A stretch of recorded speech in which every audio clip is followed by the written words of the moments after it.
వాళ్ళ కోసమే కానీ నా కోసం కాదు అని చెప్పి చాలాసార్లు అంటూ ఉంటాను. కాబట్టి ఇబ్బంది అనే కొలువులో పెట్టి మనల్ని ఏం చేస్తున్నాడు, షార్ప్ చేస్తున్నారు. వాళ్ళ కత్తులు ఏం చేస్తున్నారు, కొలువులో పెట్టి ఎర్రటి నొప్పుల్లో కాల్చి బయటికి తీసి దబిడి దబిడి దబిడి దబిడి కొడతా ఉంటారు. సమ్మిటితో కొట్టి సాగ కొడతారు, దానికి పొదుడు పెడతారు. ఎందుకు? పని చేయటానికి, పనికి రావడానికి. అలాగే నిన్ను పనికి రావడం కోసం నిన్ను అనేక రీతులుగా నిన్ను ఇబ్బంది అనే కొలువులో పెడుతున్నాడేమో దేవుడు. నువ్వు బాధపడబాకు.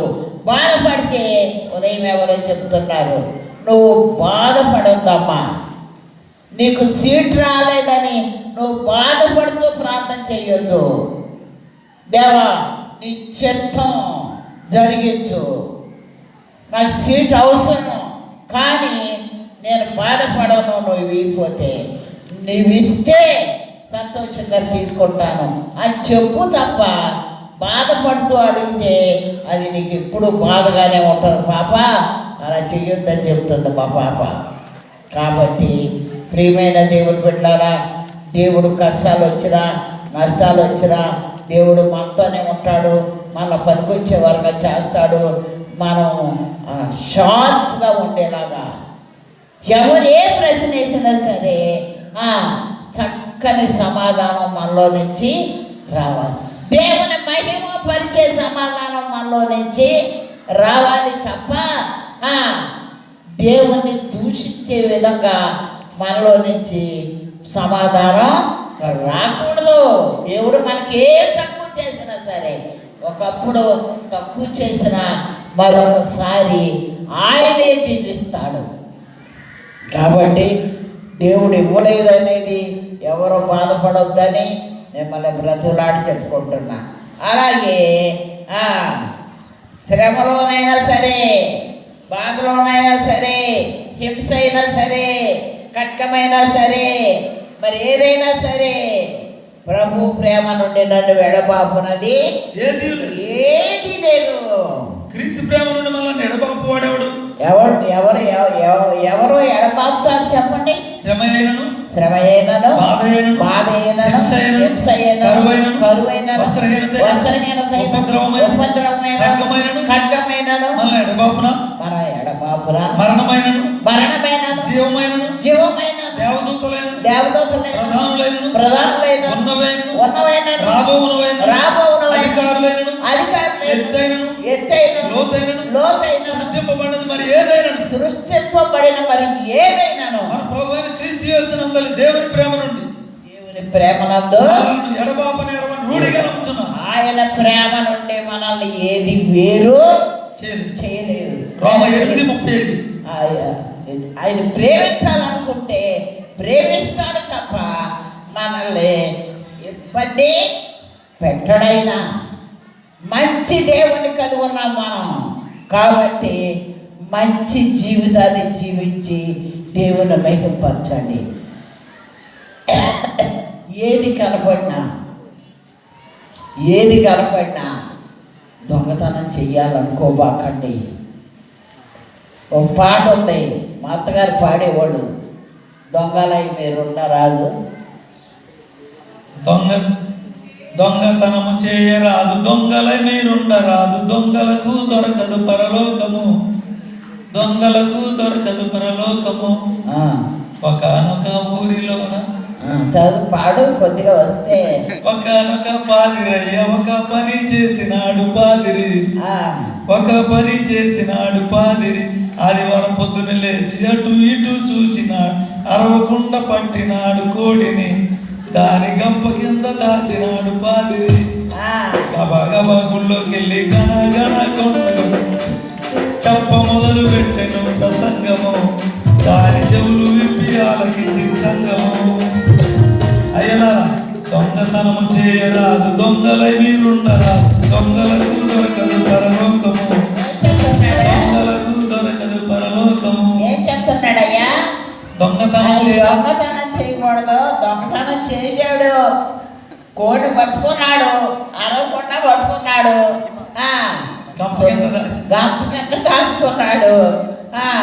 దొంగలై మీరు ఉండరాదు, దొంగలకు దొరకదు పరలోకం. అరే అయ్య చెప్పడి బోధ విని అమ్మగారు అదిరిపడే, అయ్య చెప్పడి బోధ విని అమ్మగారు అదిరిపడే, బొమ్మను వదిలి పెట్టే కోడిని, దాని బదులు దాసి చింతపండు చారుని.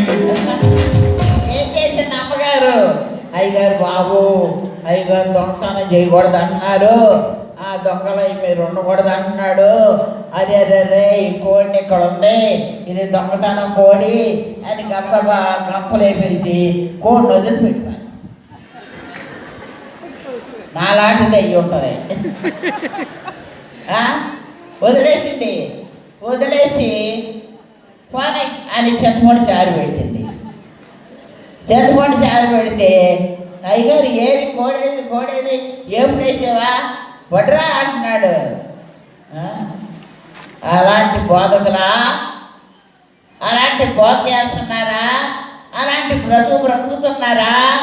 ఇతరులు సొమ్ము తెచ్చి ఎళ్ళలో పెట్టుకొని ఏమీ లేనట్టు నటిస్తున్నారా? వద్దు, దేవుడు చూస్తున్నాడు. ఆకాశం నుండి దేవుడు నరులను చేస్తున్నాడు. కాబట్టి మనం చేసే భక్తి వద్దు, కరెక్ట్ భక్తి చేయండి. బండి భూషణమయ్య గారి భక్తి చేయండి. అది మీకు తెలీదు. నేను ఎప్పుడు బండి భూషణమయ్య గారిని చూసి, మరి అయ్యగారు ఉంటే బాధపడతారేమో, అయ్యగారిని చూసి అయ్యగారు నల్లగా ఉన్నా పెళ్లి చేసుకున్నా, నల్లటోళ్ళు చూసి అమ్మో ఆ అబ్బాయి ఎందుకు బతుకుతున్నాడు అట్లా అనేదాన్ని, వద్దు అనుకునేదాన్ని. కానీ అయ్యగారు అదే బండి భూషణమయ్య గారు భక్తి, గట్టి భక్తి, స్వస్థత భక్తి, సంపూర్ణ భక్తి చేసిన అయ్యగారుని చూసి వాళ్ళ ఇంట్లోకి రావడానికి నేను ఒప్పుకున్నా.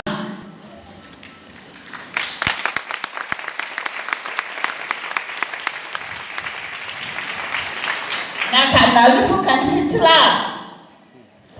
నా ఫ్రెండ్స్ చాలామంది కలిసినప్పుడు సిరో నువ్వు ఇలా అనేదానివి కదా, నల్లటోళ్ళు అంటే భయం అనేదానివి కదా అని అడుగుతూ ఉంటారు. కానీ అది చూడలేదు. కానీ భూషణమయ్య గారిలో భక్తి నేను చూశాను, అది నేను అనుభవించాను, అది నాకు స్వస్థత కలుగు చేసింది. కాబట్టి అదొక్కటే చూశాను. కానీ లోకం చూడొద్దు, మనం లోకంలో ఉన్న వాటిని చూడొద్దు, మనం లోకం వద్దు. మనకి ప్రభువు కావాలి, ప్రభుతో మనం నడవాలి, ప్రభు చెప్పింది చెయ్యాలి, ప్రభులాగా బ్రతకాలి. ఇదే కానీ ఈ లోకం వద్దండి, లోకం వద్దు. లోకం కావాలనుకున్న వాళ్ళు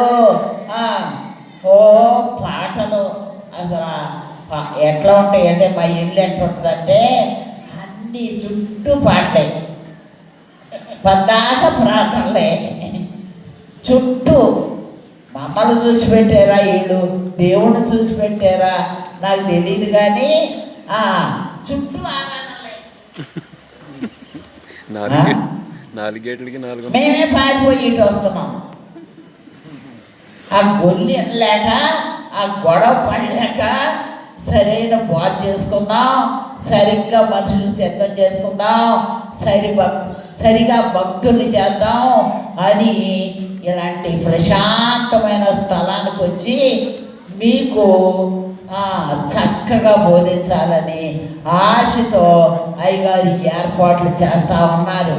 ప్రియమైన దేవుని బిడ్డలారా, ఇబ్బంది అనుకుంటున్నారేమో, ఇబ్బంది అనే కొలువులో పెట్టి మనల్ని పుటం వేసి పరలోకంలో చేర్చుకుంటాడు దేవుడు. కాబట్టి ఎవరు కనుక్కోబాకండి. కొడుకు ఇశ్రాయేలీయుల ప్రజలు నడిపిస్తుంటే ఏం చేశాడు మోషే?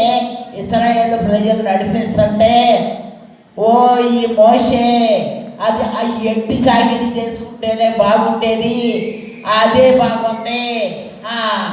అక్కడ ఇక్కడేంటి, ఇది ఏమీ లేదు, మా ప్రాణాలు తీసేశాడు, మమ్మల్ని తీసుకొచ్చేసాడు.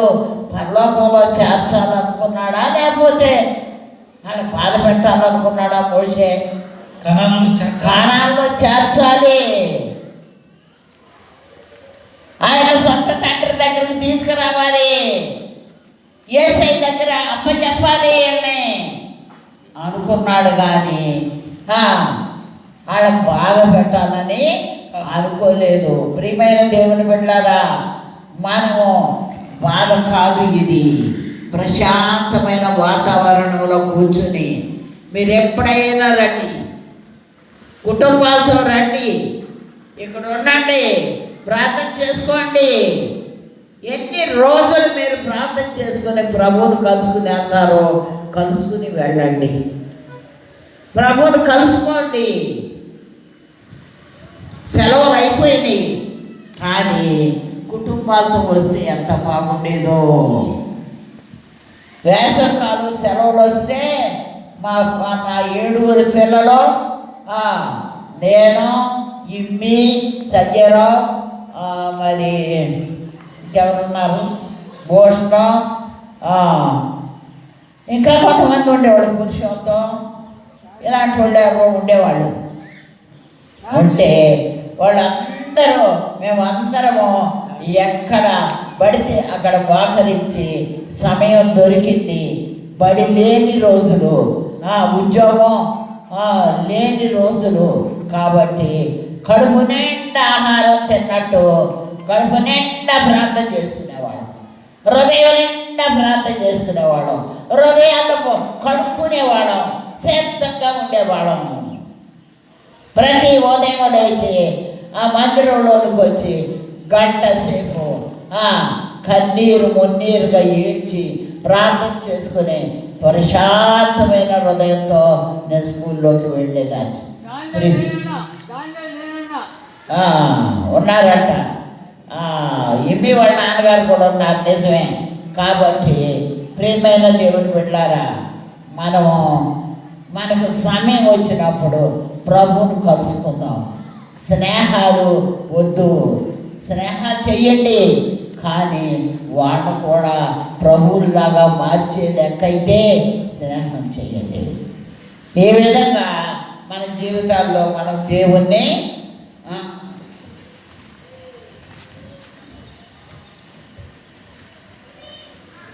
దేవుడు ఎల్లప్పుడూ మన హృదయంలో ఉంటాడు, మన ఇంటిలో ఉంటాడు.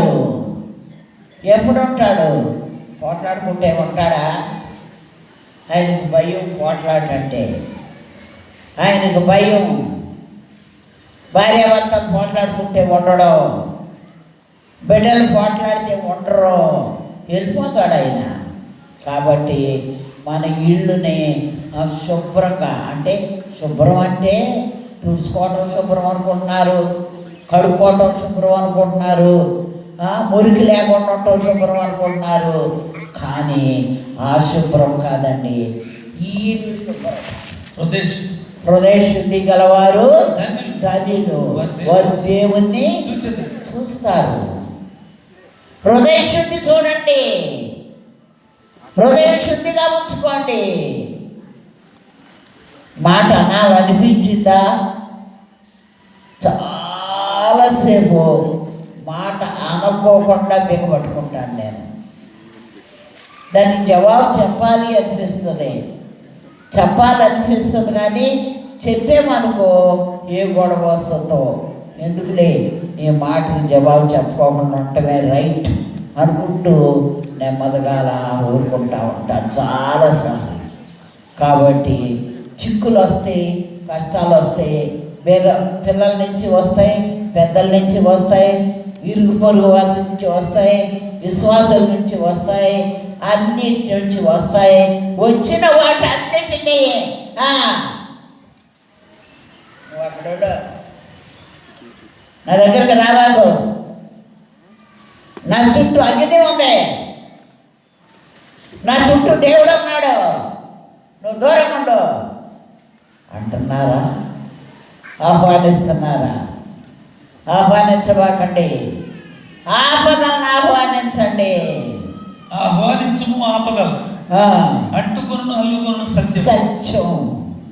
మౌనంగా ఉంటే అమ్మో ఆమా ఆ అమ్మగారా ఎన్ని మాటలన్నా మౌనం. ఆ భార్య ఆ భర్త దగ్గర ఆయన అన్ని మాట్లాడుతుంటే ఆ మౌనంగా ఉంటుంది. అమ్మో ఎంత మంచి తల్లి, ఎంత మంచి అమ్మ, ఎంత మంచిది అనేలాగా ఉండలేకపోతున్నాం మనం. పురుషులు కూడా అయ్యగారు నాకు తెలుసు, అయ్యగారు నేనేది మాట్లాడినా, అనవసరమైన మాట్లాడినా, తెలియక మాట్లాడినా, తెలిసి మాట్లాడినా మౌనం ఉంటారు, వినబడినట్టే ఉంటారు. అప్పుడప్పుడు అండి నేను అన్న మాట వినపడిందా అంటారు, అంతేగాని దానికి రిప్లై ఇవ్వరు.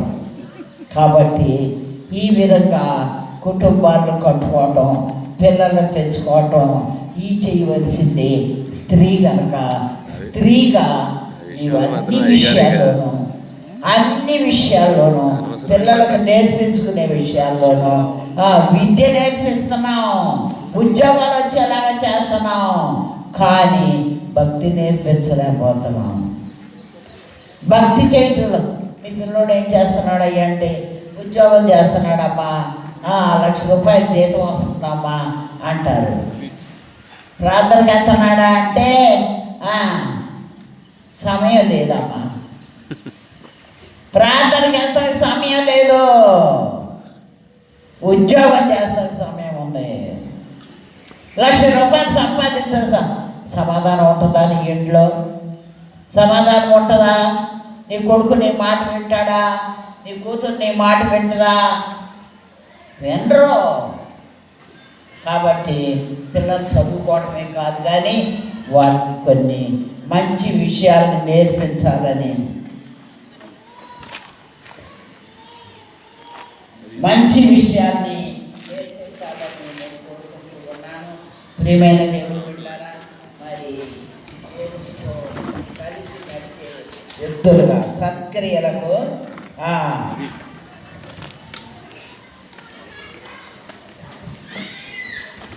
సత్క్రియలు జరిగించే వారికి ఎన్ని కష్టాలు వచ్చినా వారితో దేవుడు ఉంటాడంట. మంచి మనసున్న వారింట్లో ఎవరుంటారు? దేవుడు ఉంటాడు. ఎన్ని కష్టాలు వచ్చినా దేవుడు ఉంటాడు. కాబట్టి ఆ కష్టాలు ఈజీగా ఎగిరిపోతాయి.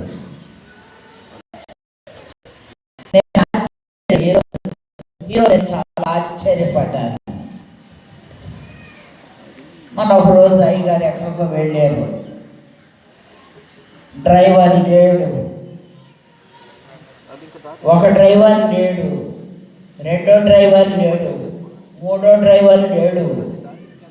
ఒక డ్రైవర్కి మంగళసూత్రం కొన్నాను, అన్నీ కొన్నాను, పెళ్లి చేశాను, ఏడ్చాను, అన్నీ చేశాను. ఫోన్ చేస్తే పలకలా. అయ్యగారు దేవుని పనికి వెళ్ళాలి, పలకపోయేటప్పటికే బాధపడ్డాను కానీ క్షమించలేదు. ఇంకొక డ్రైవర్కి ఫోన్ చేశాను. ఆ డ్రైవర్ కూడా తనకి ఏం చేశాను, ఎన్ని నేర్పించాను, ఎంత భక్తి వచ్చింది ఇవన్నీ మర్చిపోయాడు. మర్చిపోయి ఏదో ఒక మాట అన్నాడు. ఏదో ఒక మాట, మీరు నన్ను పట్టించుకోలేదు అన్నాడు. ప్రతిసారి పట్టించుకునేదాన్ని నేను, కానీ పట్టించుకోలేదన్నాడు. సరే అనుకున్నాను. మళ్ళీ ఇక నేను ఎప్పుడు ఫోన్ చేయొద్దు అనుకున్నాను. మళ్ళీ ఇంకొక డ్రైవర్కి ఫోన్ చేశాను. నీకు వంట చేసి పెట్టేవాళ్ళు లేరు కదా, నీ భార్య దగ్గర లేదు కదా, నువ్వు ఇబ్బంది పడుతున్నావు కదా, నువ్వు రావచ్చు కదా, ఇక్కడ ప్రశాంతంగా బ్రతకొచ్చు కదా అని ఫోన్ చేశాను. ఇక్కడ ప్రశాంతంగానే బ్రతుకుతున్న మా నాన్న నేను వండుకు తింటున్నాం అన్నాడు. ముగ్గురు 3 మాటలు చెప్పారు. అంతే ఏడుస్తా కూర్చున్నా.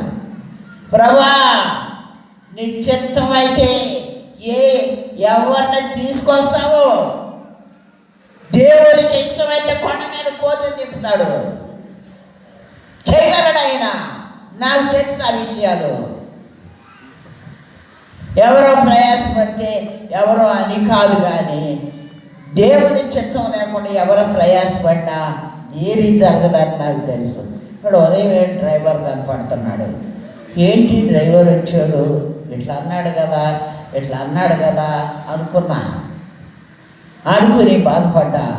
కానీ డ్రైవర్ వచ్చాడు. మాట్లాడాను. నువ్వు అన్న మాటలు అవన్నీ రైట్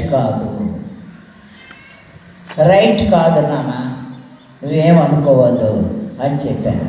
కాబట్టి మనం ప్రయాస కాదు, కానీ దేవుడు చెయ్యాలనుకుంటే ఇక అసలు ఫోనే చేయొద్దు అనుకున్నాను ఆ డ్రైవర్కి నేను. అలాంటి పరిస్థితుల్లో నాకు ఇవాళ కనబడ్డప్పుడు ఆశ్చర్యపడ్డాను. నా కొడుకులు